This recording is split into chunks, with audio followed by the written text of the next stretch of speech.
Good morning, fellow people of the internet. We have officially made a to-do list for the van. Now, some of this is more on the wishful thinking side. A lot of it is actually necessary. Pretty much everything with a question mark is more budget dependent, if that makes sense. That's more along the lines of like, you know, it starts picking up on social media and actually generating some income, because a lot of these are on the, you know, very expensive side. Okay, so some things have changed.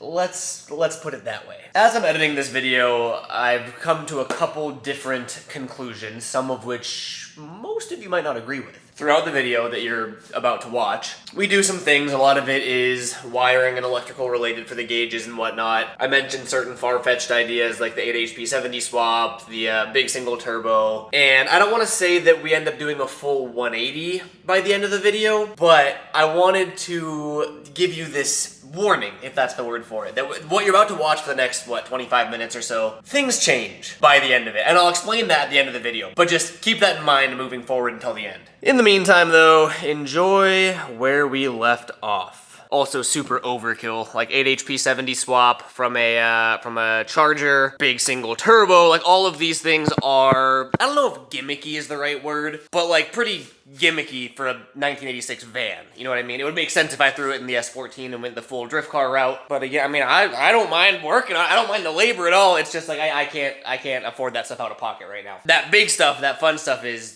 dependent on how this all does. However, a lot of it, you know, fuel pump, go through engine plumbing, fuel pressure regulator, wire the gauges in, fix throttle cable, like all of that stuff is routine maintenance that needs to get done if we want to drive this thing. I will happily admit that my mom watches all of my videos. She's one of my #1 fans. And she's been insisting for the past couple of weeks now, actually, you know what, let me show you. She watches all of my videos, and she bought me a mechanic suit. And for the past couple of weeks, ever since she bought it, she's been texting me, saying like, oh, I better see you with the mechanic suit. Wow, your clothes are so dirty. I bet you wish you had a mechanic suit. And now, I have a mechanic suit. Thank you, Mom. As of this moment, the van's actually in a pretty good place. Relatively cleaned up the engine bay and the wiring. Obviously, it's still a little bit crazy, but it's a whole lot better. We are able to start the car with the keys in the ignition, sort of like a normal car should work, you know what I mean? The engine sounds great, it idles, you know, totally normal. We got the gas pedal actually working as well.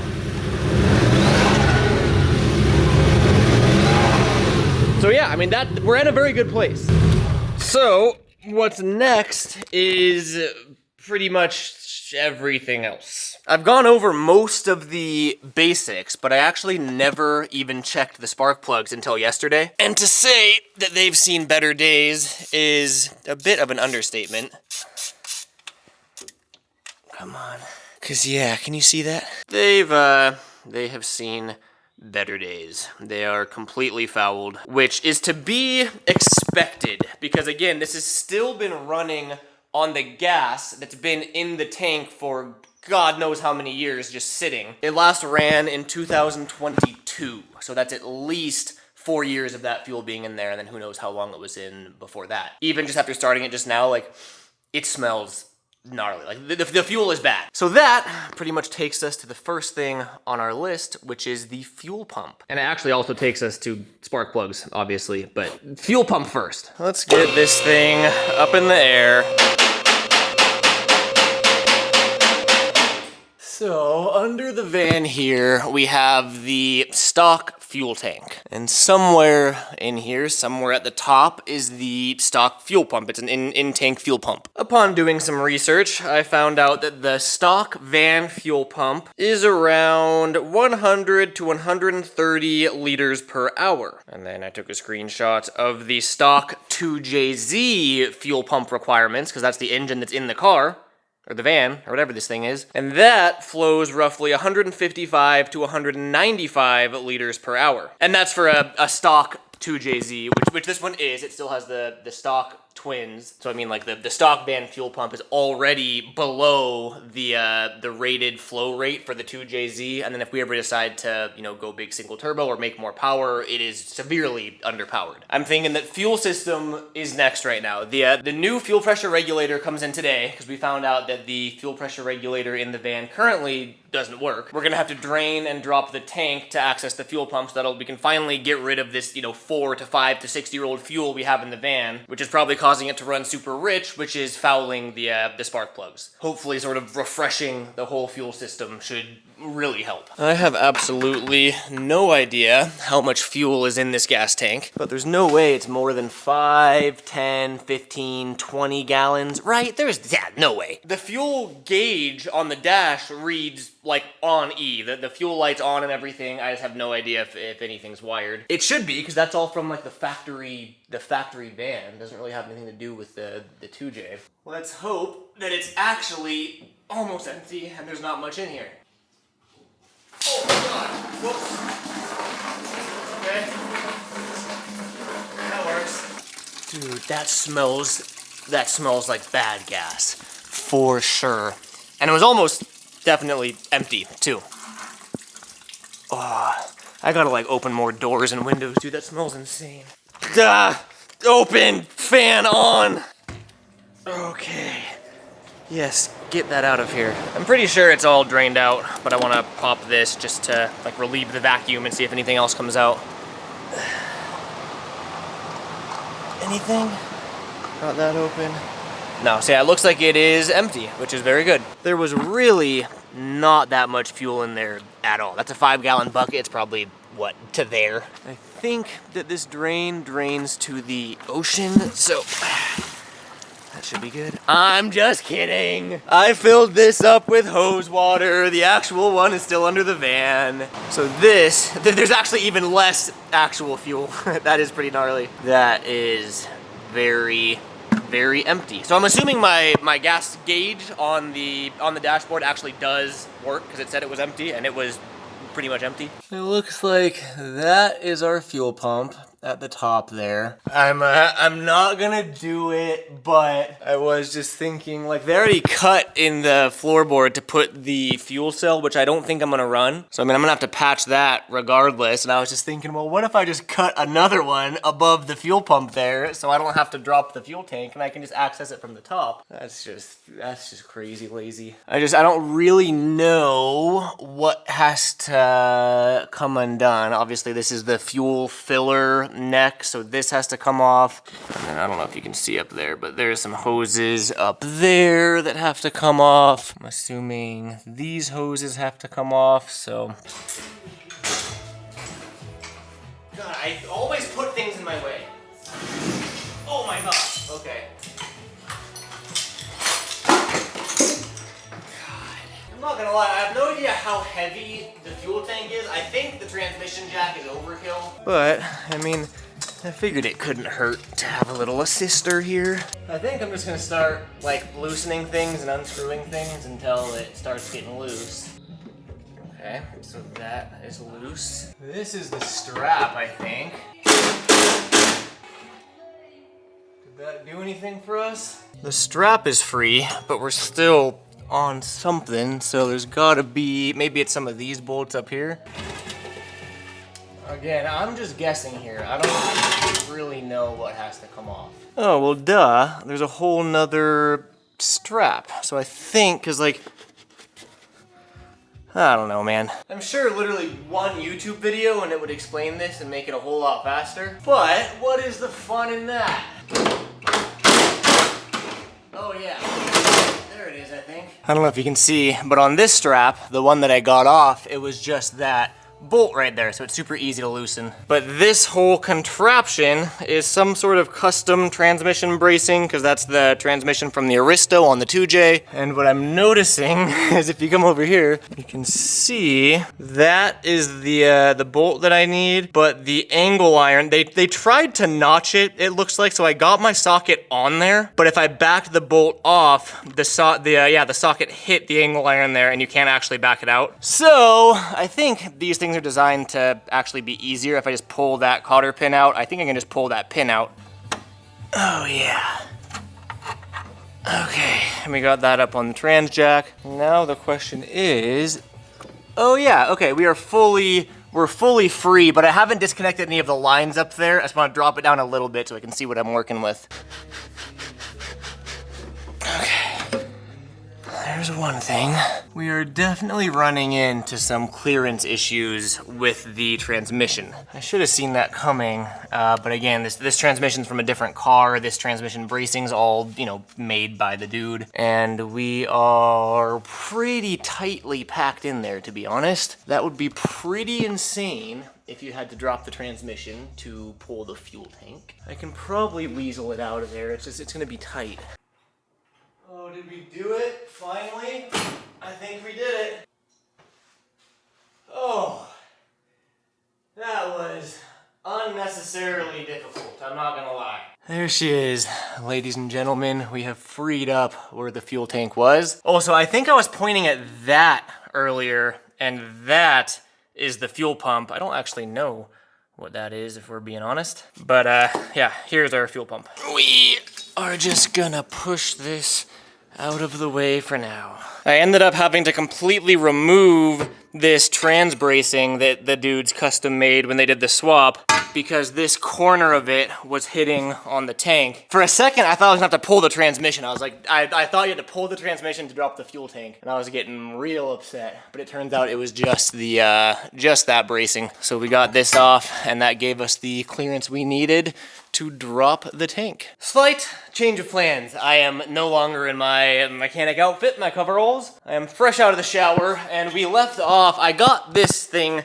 out very nicely, and then we just kind of pull the fuel pump there. But my friend just hit me up to go somewhere that you will see. I get so caught up in doing the projects in the shop that it's like I forget that like this is Garrett's Vlogs. That's the name of the channel. I can take you guys wherever I want. So you guys are coming with me. Where are we going, Gavin? We're going to cruise night in Auburn. What is it? I know nothing about it. There's like hot rods and like just like I think it's all cars. Like I think it's 78 or something. I think it's earlier. I think it's like 74, 75. So it's like classic hot rod type of thing? Yeah. Okay. Gavin's been, I've never been, and now you guys are going to come with us.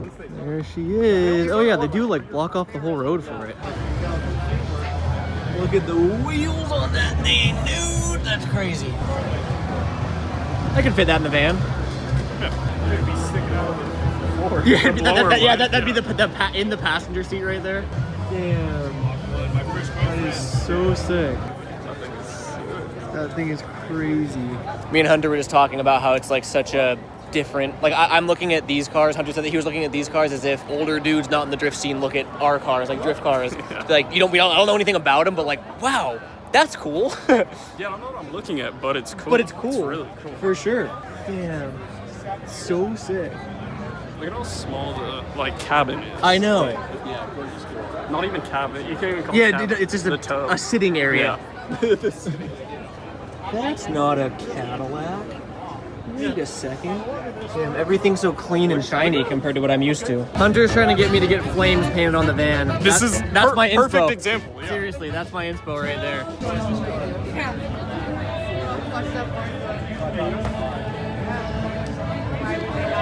It's funny because I really don't know what I'm looking at, but I know that it looks pretty. It's crazy just how clean everything is. It's one of the older KAs. Yeah. This was on the first generation 240, right?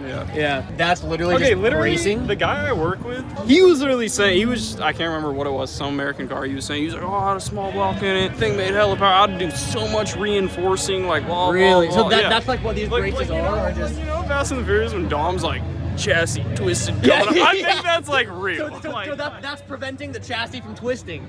Right, okay. I mean, I could see it. That's what it has to be. Like, what the fuck else is that? Right. That's all it's doing. That is a big old radiator, too. I love the chrome look. Look at how girthy that radiator hose is. Look at how girthy the fan shroud is. No, I didn't notice that. It looks like a jet turbine. That is crazy. Look at the airflow. Like, the motor is getting airflow. Dude, that is... I didn't even realize. That shroud is huge. Look at the engine bay. Dude, you can't even touch the firewall. Like, that thing is so That is far back. insane. What are those, like, copper wire spring things? It looks like it's going to the AC. I don't know. It's like AC related.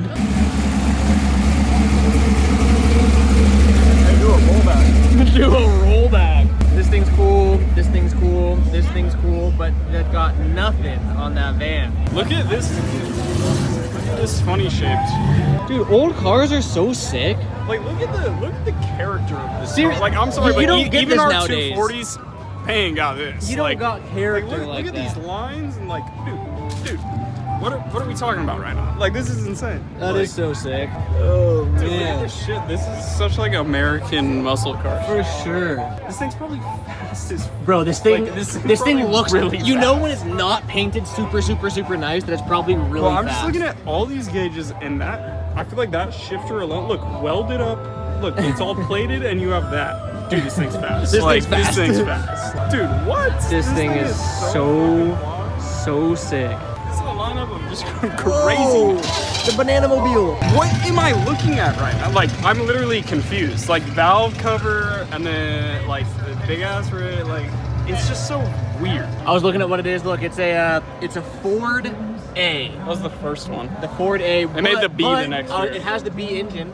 Oh. It's a Ford A with a B engine. I was joking saying B. No, it literally has. It's B swap. Yeah, it is B swap. Is it B or C swap? This is a B swapped A. Damn. And C swap suspension. Oh my god. Dude, are those D swap wheels? Holy shit. This is not a car. This is an automobile. No, this is an automobile. Me and Garrett were talking about another car that has a cockpit just like this. We were like, it's not even a cockpit, it's a seating area. And these people were like laughing. And I was like, no, what? literally It's though. not What? a cockpit. Dude, there's just a little seat in there. is a seating There's area. no windows. Like, it's not a cockpit. You're Right. not in anything. Like, it's insane. We were tripping out on this. So this is from 1929, and just looking at everything really. You know, you have what your start left. Are those blinkers? Left and right blinker. There's your horn. Your horn is that's your horn right there. And then you got what? Your oil pressure. What are these switches? Dash, fuel. What do you think the stop switch does? Oh, maybe lights?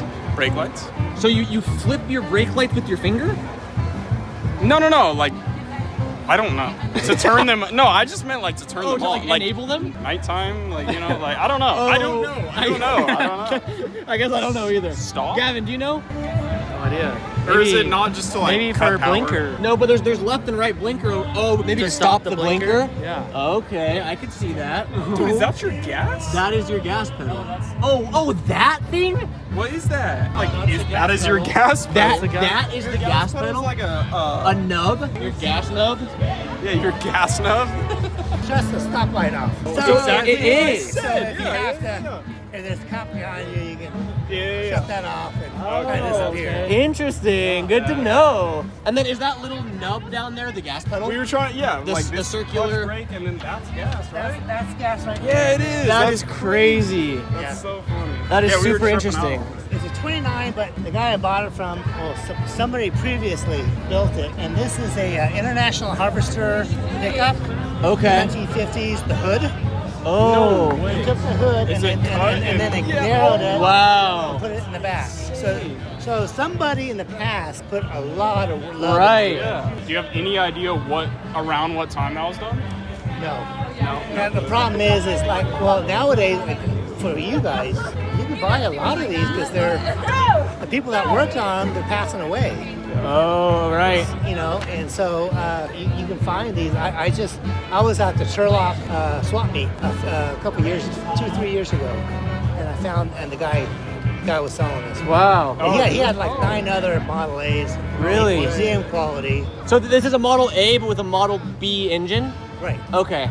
The only difference is at the end of the Model A engine, they went to a B engine, which is just almost exactly the same, a little different. They had some like compression. The pistons were just a little different. Okay. They added an area where you can put a fuel pump, Okay. a mechanical fuel pump, stuff like that. How is the fuel being delivered right now? Well, now this one is set up with electrical fuel Oh, pump. okay. Okay, Model A's are set up on gravity feed. Gravity-fed fuel? Gravity fed fuel. That's what I was asking. So I that's- was like, well, how I didn't know that was an option. Model A's and Model T's. If you look on the right side, you'll find the carburetors are on the bottom, Okay. and this is the gas tank. Right, I saw the gas fill, yeah. It'll just gravity flow there. Model T's had the problem where their tank was in the back. So when you're going up a hill, Oh. if it's a really steep hill, You wouldn't get any fuel flow? You could starve. Right. So like if you ever like Virginia City in Nevada, or anywhere where there's really steep hills, Model T, some people would drive their cars backwards That's hilarious. on the really No steep hills way. because that way they got fuel. Yeah. No, It makes sense. Yeah. What a But- trip. But nowadays, most Model A's are 6-volt positive ground. Okay. And this was converted. This is 12-volt negative ground, like normal. Okay. A guy, I just did a parade with my other Model A. I got a purple Model A, which is 30 stock. Yeah. Okay. And we did Pioneer Days up here last Sunday. Oh yeah, yeah. Guy just bought his 4-door for like $6,000. Wow, I had like no 6. idea. It's like so unique and rare to me that I just automatically assume like Well, that the thing must I tell you, be the nicest thing is, it's really easy to work on these. right. There's no computer. Right. No, nothing like that. There's a shop in Auburn that actually works on Model A and Model B engines. Oh, like specifically. yeah. We were kind of wondering because we're used to. I mean, I guess it's still '90s cars, but like. We're into like 90s Japanese. Oh, yeah, cars. yeah, We yeah. have huge appreciation for I these, used to but have we a like, Toyota, yeah, so- we don't know Oh, there what's you go. going Okay, on. we were just wondering, like, we're used to seeing like a valve cover, to seeing like a thermostat housing. We were trying to correlate it to yeah, what yeah. there is there. Not much. Yeah. That's kind of what I was saying. Like, But the only problem is that's probably about 55 horsepower. Right. Okay. The normal Model A is something like 40. Okay. And so this one, because of the bigger pistons, I put a high compression head on it, and it has a V valves on it. was high compression a matter of just a smaller head gasket? No, it's Is there even a head gasket? there's a head gasket. So is that split there? Like, is that okay? So that's So the head. this is the head. Yeah, Because we were saying like, oh, it's a valve cover, but then we were that's like, that's oh, the head. that's the head. Oh, okay. But like I said, the stock ones, the carburetor is on the bottom. But this one was spruced up with it's called a Stromberg carburetor, which is a downdraft. Yeah, you can put a Weber in there also. A lot Okay. of people use Webers, but you have to use a fuel pump because it doesn't get enough Okay. pressure, not enough fuel to it. So you said there was a fuel pump on that side over there? Here's the fuel pump right here. Oh yeah. Okay. Right. And then I just installed this. This is what's called a wolf whistle. Okay. And what does that do? And that it's from the Model Ts to the Model A's. I think and the hot I've rods. heard of these before. They I've would, seen them. it runs off the vacuum, Okay. and it just makes a whistle sound. Oh, okay. And you can adjust the pitch of it. It's a holler at the lady. Yeah. There you go. Yeah. No, literally, Wow. yeah, I've seen videos. I'm sorry about that. Yeah, I'd love to hear that. Dude, it is so fascinating to me. It's like a whole new world. Oh, so that wire attached to the whistle, adjust that's it to adjust on the, okay. Wow.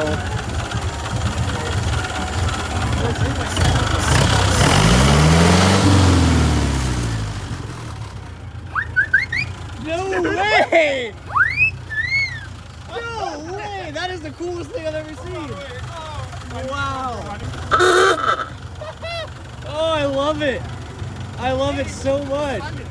I can only imagine. Wow. I put an overdrive in it. This has an overdrive in it. Oh, okay. It's only a 3-speed. You can go 50, 55 in it, and then with the overdrive, it kicks it in. You get about 25% reduction. Oh, okay. So you can go about 65. if you Right. want. I'm not there yet. Right. Well, because I just finished rebuilding it about 6-8 months ago. So Okay. I've only got about 600 miles on it, so I Wow. need 1,000 miles before. Oh, before, before okay. I put it. Yeah. There's no oil filter. Wow. And then, so what is that? Yeah, okay, that's the original fuel filter for the Model A. The gas goes into here, and there's a little filter in there, a little brass filter. So there is one in there? It's just a little, it's just a brass. Like a mesh. Okay, Yeah. oh, okay, like a Yeah. strainer And what it almost. does is, Yeah, like it's a a strainer, and what it does is, it's designed so that any bigger stuff settles in the bottom here Okay, before it goes into the engine. right. But then what I did was I added, because of the fuel pump and everything, I added Oh, okay. with the fuel pump. That makes sense. Because I had problems with sometimes Because these are like, you know, the gas tank's almost 100 years old. Right, right. So you'll get sediment Okay. on the tank itself. All clogged Rust. up. Yeah, so you got to be careful. It's just so fascinating to me, and I have a beer in my other hand, so I haven't been like talking much. It's a whole new world to me, and I'm fascinated by it. Oh, so is that little whistle? Yep. Oh, that is so good. It's a lot of fun. I can imagine. What was your name again, by the way? I'm Scott. Scott Garrett. Garrett. Nice to meet you. Beautiful car. I love it. Cool dude. It's just like I know, like I'm going into this completely clueless. It's like I get to learn so much, and it's really cool. Obviously, you guys missed a lot of the interaction, but it's crazy because like old cars like this, like the amount of history. Like we talked to that dude for I don't know 20, 25 minutes. Like, wolf whistle. Get out of the way, man. He's wolf whistling. We talked to him for however long, and like there was just so much history behind the Right. car. It's insane. Thank you again.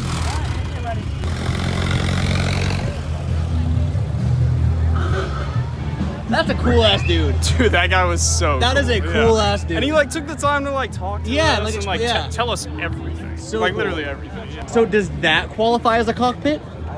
That's a car. So it's just You're enclosed. in there. You're in. Yeah. It needs. I feel like it has to be. It needs to be enclosed to be a cockpit. We've decided. Like there's like what is it? The interior of this thing is so sick. Wow. Something. Yeah. Damn. I love the way this thing looks. Damn.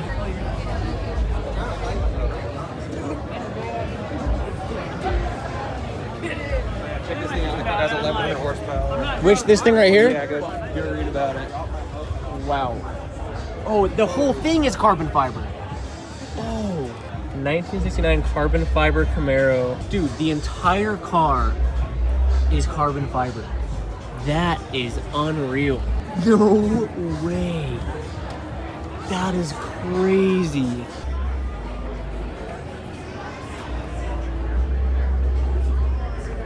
Wow. Now we're talking. I'm a big van guy now. Yeah, you are. This is right up my alley. See, Hunter, there it is. We were talking about either needing like red fabric or something in there. We need cheetah print. Is it like a sex doll? There's cheetah print in there. Go say hi to Donna. No, go that. Go say hi to Donna. I'm Hunter. freaked out now. Go say hi to her. Gavin's making this sound weird. Have you said hi? Yeah. Gavin's. What does that mean? We gotta go say hi. I need to know what's in I'm there. freaked out now. Bro, who is Donna? It's on a bed.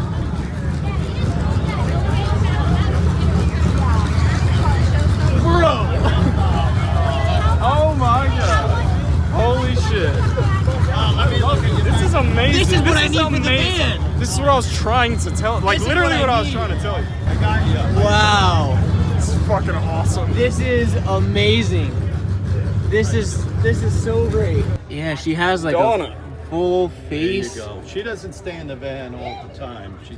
She's got a bed home. I don't like the way she's looking at me. Did you get the logo on the other side of the van? I did not. I have to go check that out. Take a look. Okay, I'll be go take a look at that. All right, bye, Donna. Dream on. Dream on. I am taking notes for the 2J van. Mark my words. This guy has way more swag than any of us. Like, Oh. no, these are actually like these are rare and like hard to find. Like Really? shaped windows like this. Yeah. Wow. What a This trip. is insane. Oh, is that a weed leaf? I didn't realize Yeah, that. yeah. The whole I didn't cutout, even yeah. realize that that's a whole weed leaf Yeah. cutout. Dude, look at the bar. Like you need a bar. in For your sure. This is literally what I was trying to tell you. Is like it needs to look It does. like this. Like, it needs to- I'm taking full inspiration from what I'm seeing right now, Donna included. specifically a bed and the bar. Like that Donna. is. Don't forget yeah, about Donna. Well, Let me and show you Donna, one yeah. other thing. Yeah. I had the plumber in there for the sink, the water, everything. Yeah. So sick. Bro, look at those rear tires. Oh my god.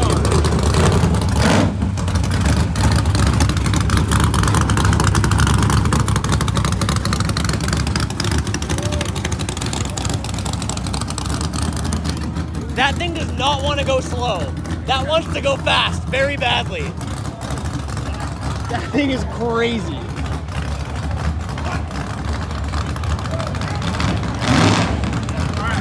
All right, Run that shit, Alex. Run it. All right, that might be a wrap for this event. I'll see you guys back at the shop. Okay, we are back in the shop. And you may remember at the beginning of this video, I mentioned that we sort of end up doing a 180 at the end. Let's talk about that. And there's one thing that I want to make clear, and I don't even need to explain myself, I more so want to, because this is as much my project as it is your guys'. As you are the ones watching, you're supporting either by being a channel member, which is amazing, or even just watching the videos, like you are supporting this project. The whole concept of having this engine in a 40-year-old van from the 80s is dumb. There's no real reason. It's going to make a terrible drift chassis. It's going to make a terrible drag chassis. There's no real logical reason to be doing any of this, let alone sinking any more time or money into it. I understand that. I acknowledge that. I've been getting that a lot in the comments of people saying like, dude, I understand it's cool, it might be fun, but like you're gonna want that engine in the S14. You're not wrong by any means, but I just really enjoy doing things. I like building things, I like making things. They don't have to be practical or logical or reasonable or anything. I genuinely enjoy the challenge of doing something weird and unique and probably stupid. Especially something like this van. It's going to be such a great test of my mechanical ability,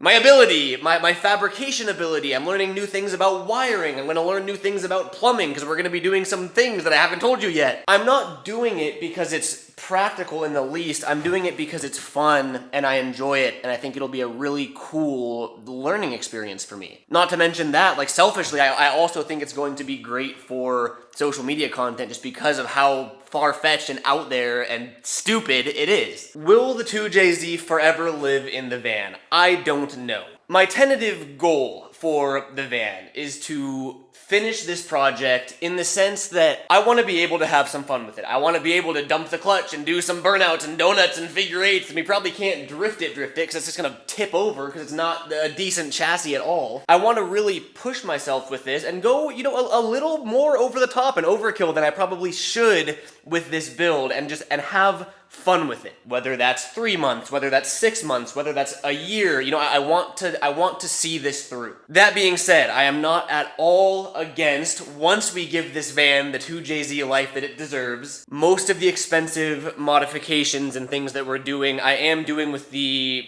intention of like, okay, once we've had our fun and seen this thing through, like maybe we can put it in a more practical chassis like the S14, or, you know, who knows where we'll be by then. I kind of just wanted to throw that, I don't know if it's a disclaimer or explanation out there of like the long-term goals of this. I kind of want to just make it clear, like I totally see the impracticality of it, and like especially once I tell you what we're going to be doing, like it is a lot of work for something that really serves no other purpose. But then at the end of the day, like the purpose is to have fun and learn, and to me, that's a bigger purpose, a better purpose than just pulling the 2J and putting it in the S14 and having, you know, another just proper 2JZ drift setup. That's cool for sure, but like, I want to have some fun first. I think the last place we left off before we went to cruise night was we got the fuel tank out and we were gonna pull and replace the fuel pump with something more powerful. I actually went ahead and I got a new fuel pump. This is it's a Walbro 450. I think TI Automotive bought Walbro or vice versa. It's a Walbro 450, which is capable of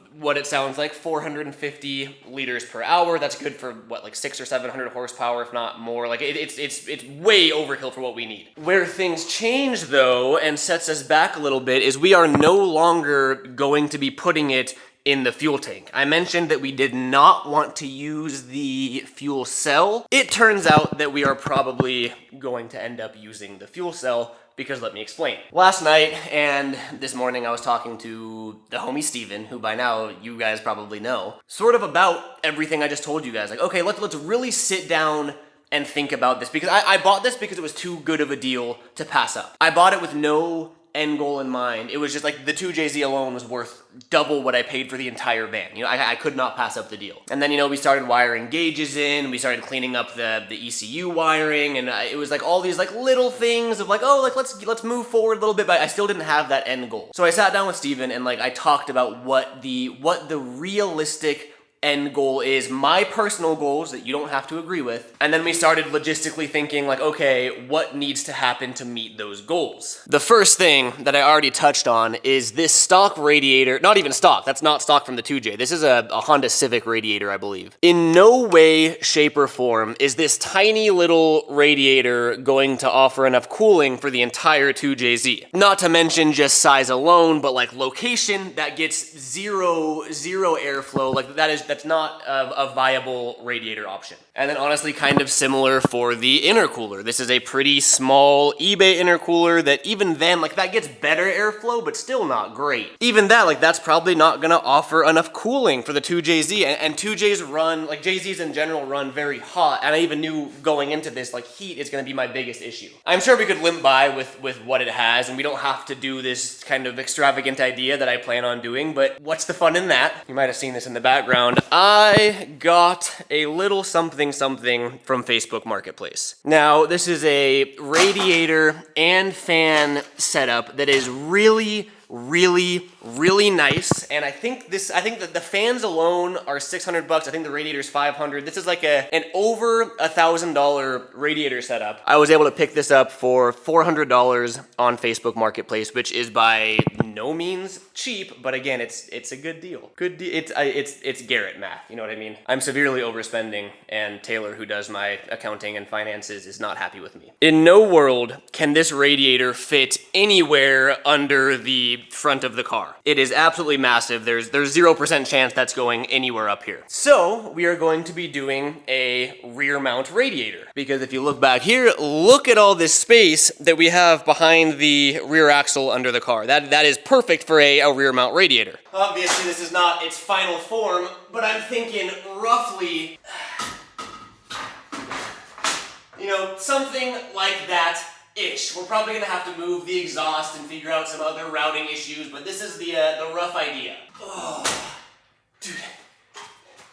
This thing is massive. It's gonna keep her cool though. The rear mount radiator alone is a very big, very custom project. You know, figuring out how to run, you know, hoses, or if we do like a weld-on AN bung, figuring out how to run, you know, the lines from the rear of the car all the way up to the front to get the water flow. We're gonna have to add an external water pump. Like again, it's a snowball effect I'm learning. In order, this is where it really starts snowballing, okay? In order to mount that rear mount radiator, we know that it's gonna go back here somewhere. There's a ton of space, but even like that is huge. We're still gonna run into some clearance issues. I can very confidently say that the stock axle on the van, like the stock div, this is my first time dealing with solid axle anything. This thing's designed for what, 80 or 90 horsepower or something? Like it is not designed at all for a roughly 300 horsepower 2JZ GT, let alone when we do the transmission thing that I'm about to get to, we're gonna be dumping the clutch, like that thing is gonna blow up. That leads us to doing an entire rear end swap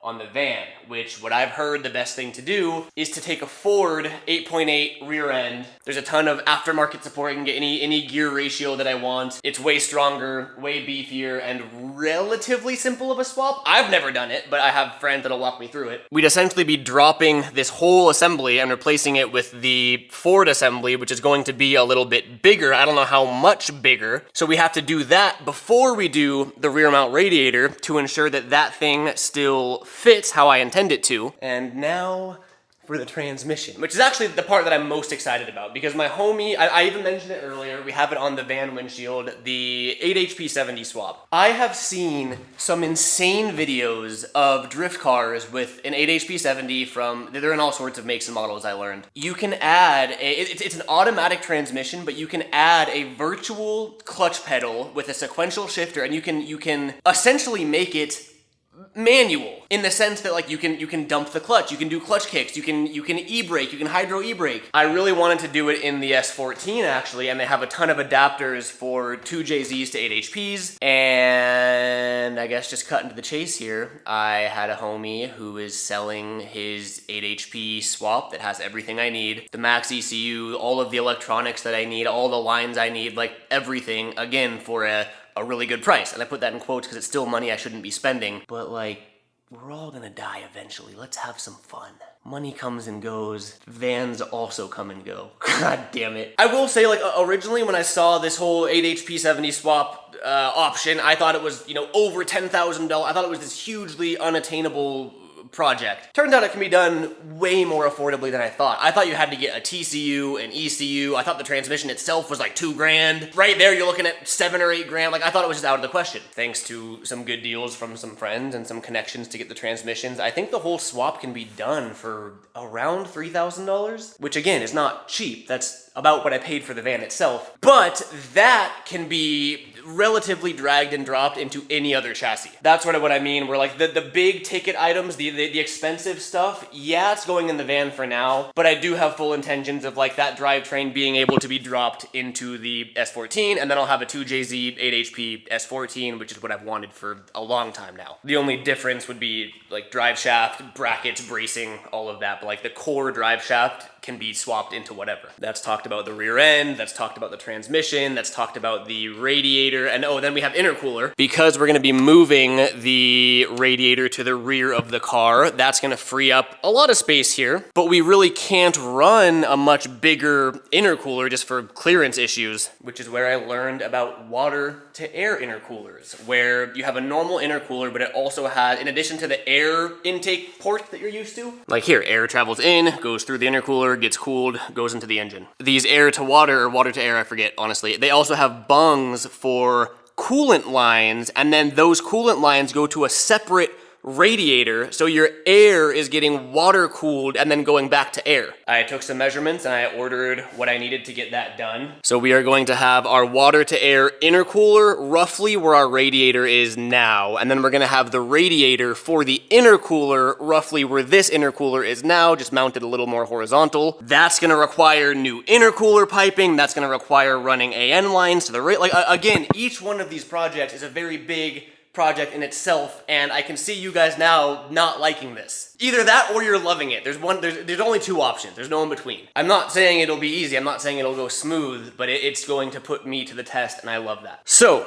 air to water intercooler in the front, radiator in the rear, 8HP70 transmission, where the transmission goes, obviously. Ford rear end swap. Each of those projects alone come with a multitude of other issues and things that I'm sure I'll run into. Like it's a thing. And then we probably will need to run the fuel cell in the actual van, because I think that they had originally anticipated putting the fuel cell here, which is why that is cut out. We're gonna be putting it here, but just on the inside of the van. In terms of interior, I want to do, I think I just want to be absurd with it, and honestly kind of do the same thing that the person at the car show did with Donna. I've had the plumber in there for the sink, the water.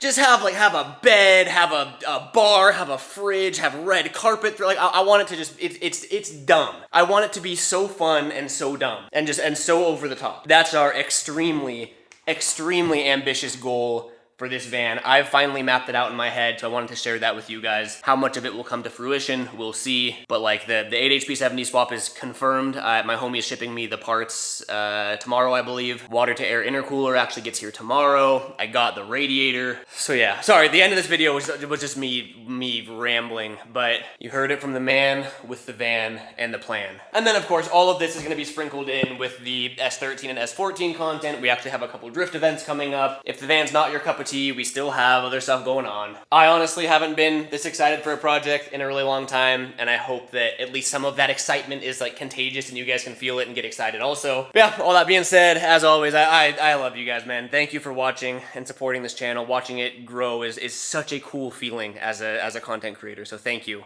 And yeah, I think next video we're gonna get started on the much bigger modification than we had anticipated. So I'll see you guys next video. Peace out.